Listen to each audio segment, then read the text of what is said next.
Today we have a 2007 S550. We'll be replacing the left side inner and outer tie rod. So let's lift the vehicle. So to start off, we're moving this inner and outer tie rod. We're gonna need to remove the wheel.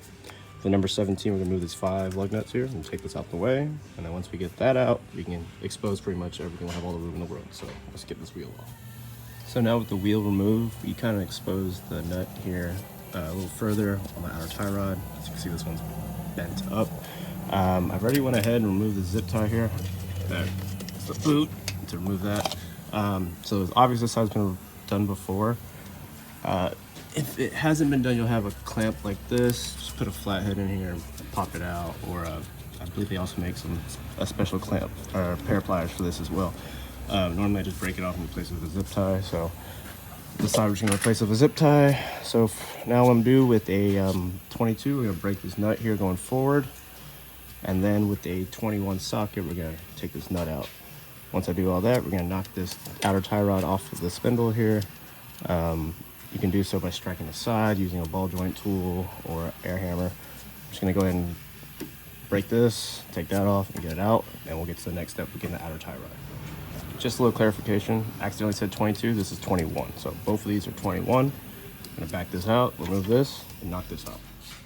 So with this removed, we're just gonna back this out, turn it counterclockwise, counting the amount of rotation. So 1, and then just keep going. If it's hard, use a 24 to break it, but for the most part, just come right out. Just count the rotations so that when we take it to alignment, it'll be a little easier to drive. So the outer tie rod is removed. I'm just gonna take this clamp off, slide the boot off, and get to the next step. Just make sure to count the rotations. I had 7, every car will be different. So let's get to the next step. So with the boot removed, you expose the inner tie rod here.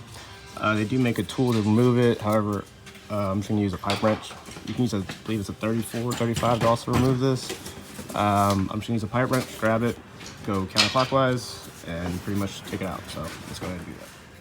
So before someone on YouTube cries about not showing the step, I broke it with the pipe wrench. Now I'm just gonna turn it off. So same thing going back in, just gonna twist it on, just tighten it down a little bit, and then put the boot on. So all I did was just twist this on, then tighten it a little bit with a pipe wrench. So now we're gonna slide our boot on and clamp it down here, as well as put another zip tie here. So now with the boot reinstalled, clip here, zip tied down, obviously cut off the excess. Gonna put our new outer tie rod on, just twisting it on, going back the same amount of rotations you came off. So I went back in my outer tie rod, 7 rotations. Now we're just gonna bring this down and lock it in. You can also just tighten it down a little bit and then swing it back on here. So I pretty much have everything back in place. As you can see, these new nuts here are a little bigger just because of the new, what brand I'm using. This is a 22 now, this is a 23. So pretty much I'm just gonna tighten this down, and that's pretty much it. Put the wheel on and set it for alignment. So thanks for watching, y'all. Please like and subscribe. More videos to come.